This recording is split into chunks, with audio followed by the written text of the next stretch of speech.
Bienvenue dans une histoire pas comme les autres, où on accueille des gens pas comme les autres. Aujourd'hui, je n'ai pas un invité, mais deux invités. Pascal Dandelion et Bernard Elissemoun, le psychanalyste et son patient.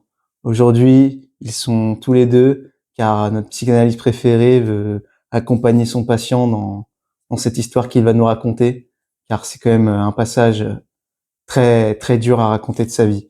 Donc on va les accueillir. Allez, c'est parti. Coucou tout le monde. Bonjour Gabin. Bonjour Gabin. Bonjour à tous. Alors moi, c'est Bertrand Elissemoun. Je suis psychanalyste. Ma vie, c'est rempli de relations avec des clients particuliers. Hein. Mon collègue qui se trouve juste à côté.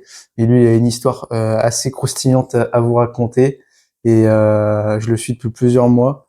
Et aujourd'hui, ça fait quelques semaines qu'il reprend le goût à la vie et qu'il revient sur le droit chemin. Bonjour, moi c'est Pascal Dandelion, parce que j'ai récolté une Dandelion, enfin bref, j'ai fait changer mon prénom à la mairie. Je vais vous raconter une histoire, merci à mon psychanalyste Philippe Elissemoun, c'est vraiment, voilà, c'est une personne en or tout simplement, et je vais vous raconter mon histoire tout de suite. Alors, on va commencer par le but principal de cette émission. Quelle est donc cette histoire? J'ai entendu parler de caca. Dites-moi tout. Du coup, moi, j'étais le premier à entendre l'histoire de Pascal Dandelion. Et franchement, au début, j'étais choqué. Il y a eu des moments difficiles tout au long. Même si la fin est mi-figue, mi-raisin, il y a de quoi en tirer quelques conclusions heureuses. Donc, je vais laisser vous raconter son histoire. Mon histoire commence en juillet 1995 au niveau d'une autoroute, pas loin, située près d'un lac. Enfin, je vais vous expliquer par la suite. J'avais entre 7-8 ans, je jouais avec des cailloux, je m'amusais à lancer des cailloux sur les voitures. Quand j'ai perdu mes parents, voilà, j'ai perdu mes parents, ils m'ont pas prévenu qu'ils allaient se baigner dans le lac, voilà. Et moi, comme je sais pas nager, ben, j'ai essayé de les rejoindre.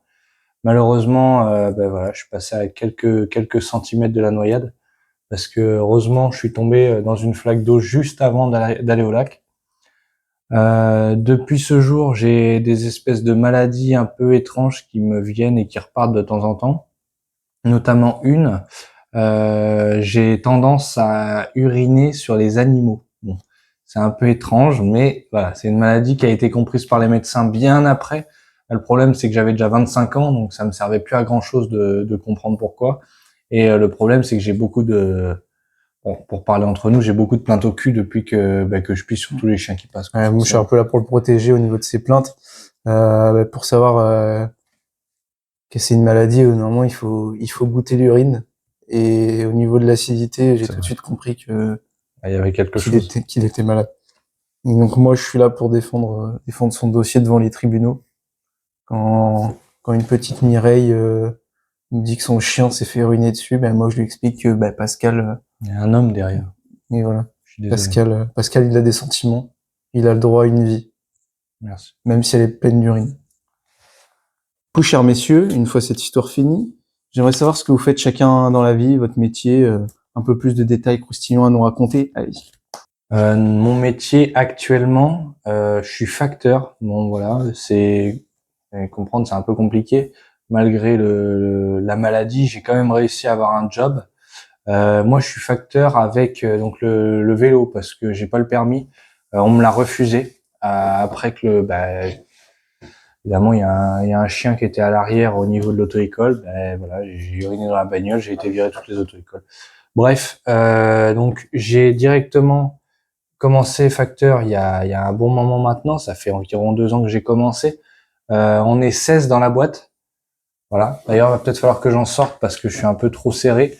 Mais dans l'entreprise, en tout cas, on est 3. Durant mes tournées, je fais principalement les colis, les gros colis triangles, carrés. Je fais tous les styles de gros colis. Moi, j'aime pas ça, les gros colis. Voilà. Ben, les gros colis, c'est... Je préfère la courgette. La courgette, les choses comme ça, ben, je comprends. Moi, je faisais que les brocolis fut un temps.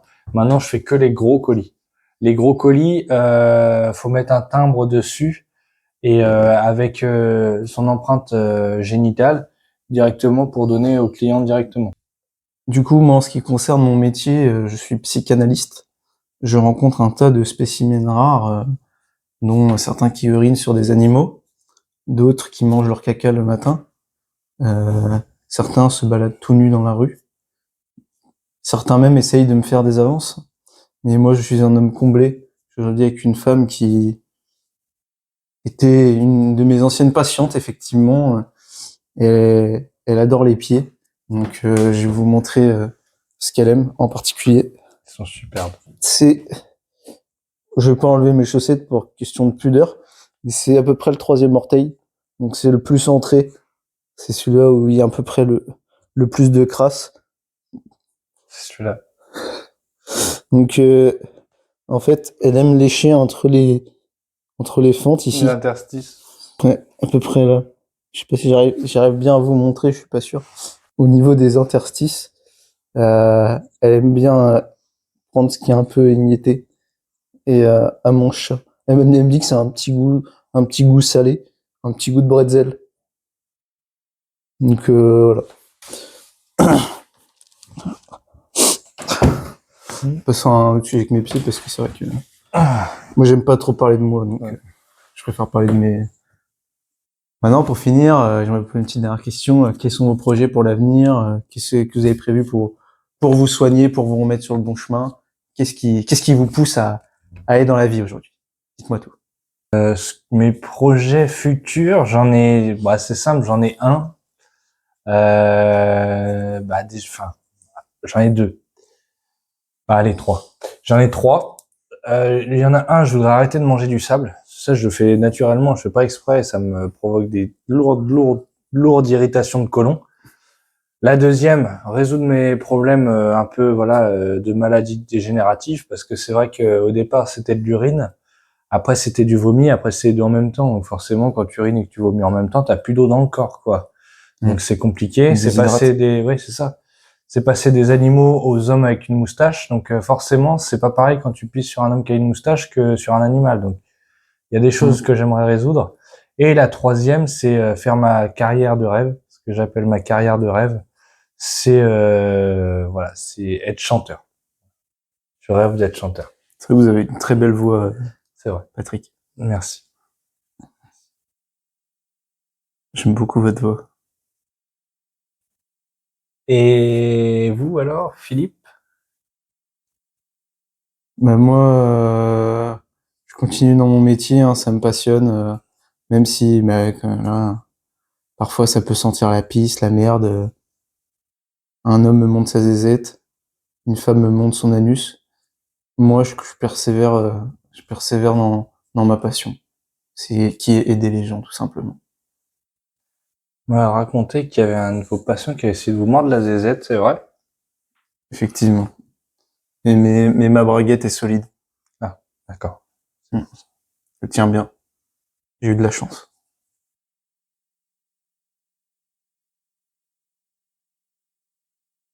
Je vous aime plus. Moi, c'est pas Philippe. Chers auditeurs, c'était une histoire pas comme les autres, effectivement. Je pensais qu'on aurait que Pascal Dandelion qui allait nous raconter une histoire assez folle. Et au final, je savais pas dire laquelle est la plus folle, hein. Je vous invite à nous le dire dans les commentaires. Est-ce que Bertrand a battu le niveau d'histoire incroyable de Pascal Dandelion? Dites-nous tout.